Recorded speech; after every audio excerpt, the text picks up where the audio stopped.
Hello Fearless Gamers, Matt here for Fearless Games, and welcome to another video blog. As the title of this video suggests, we're going to be doing a little bit of an experiment here with making clear resin crystal clear with sanding.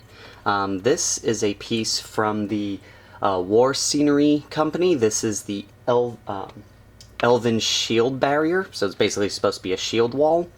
So it's got this display piece here, stand, and then this part here that sits in there.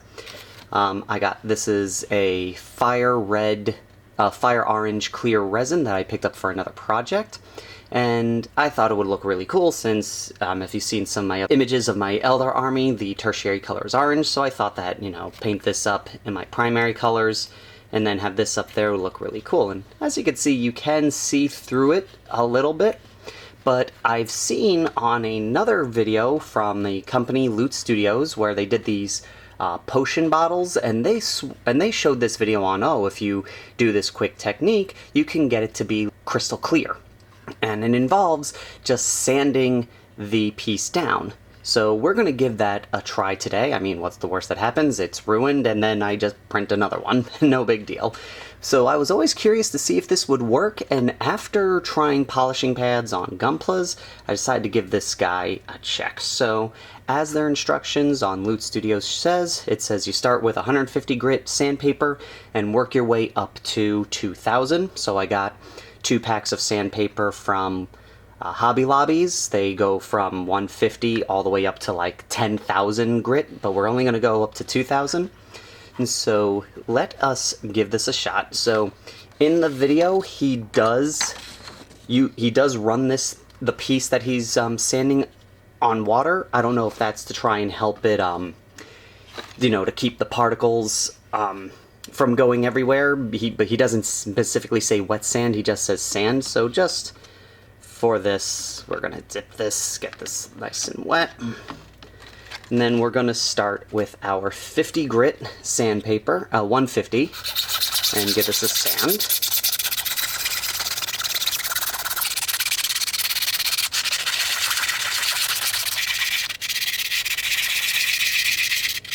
Okay, so we've just sanded this down with 150 and 320 grit. There was a bit of a mix-up. I went straight to the 400 grit before I did the 320, so we did the 320 now, and then I'm just going to hit it once more with the 400 grit just to get it back down to the 400 grit smoothness. So just real quick.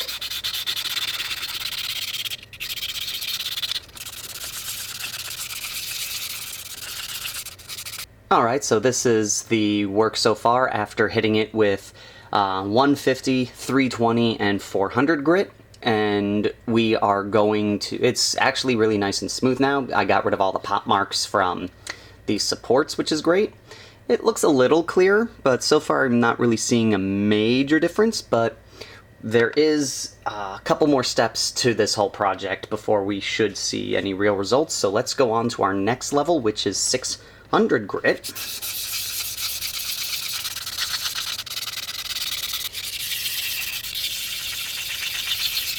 Alright, so this is it after 6,000, I keep adding thousands, I don't know why, 600 grit sandpaper. So now we're going into the last 2 stages, first with 1,000 grit sandpaper. Let's see how this goes.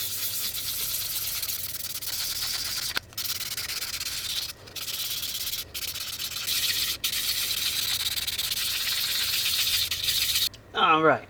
So here we are after 1,000 grit, and so we're on to the final level that the video shows us using, which is 2,000 grit. So once this is finished, we'll be on to the final stage, which is going to be a top coat, and then we should see the results.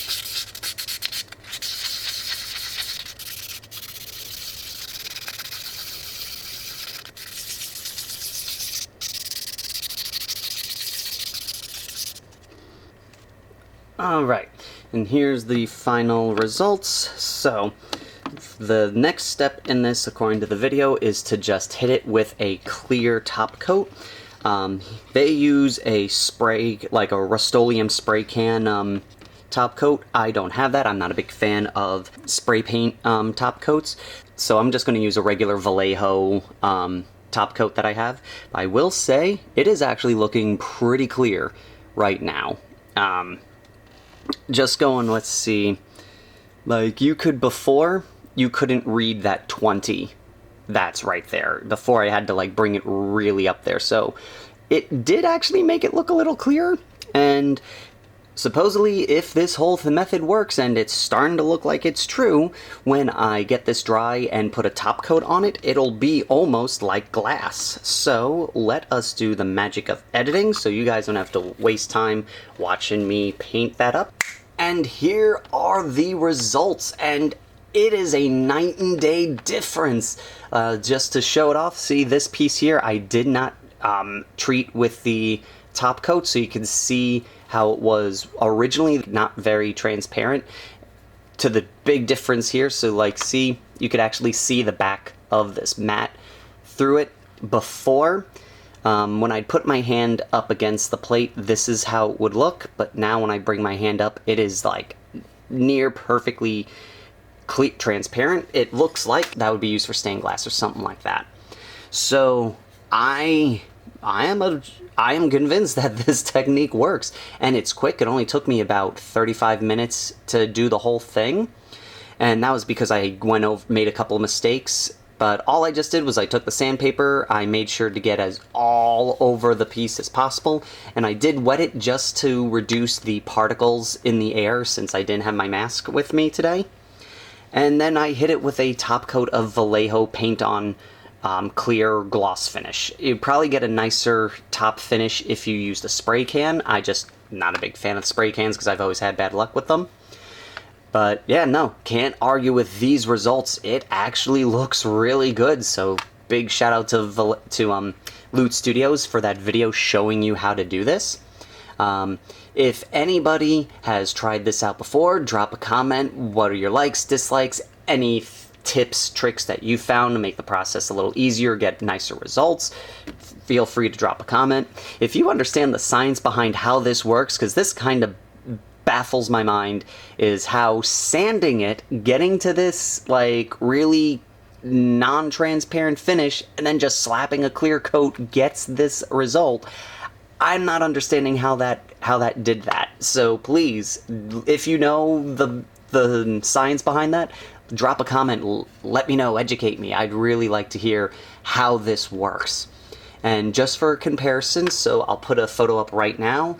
The left side was before I did anything. That was straight off the printer, print, wash, cure.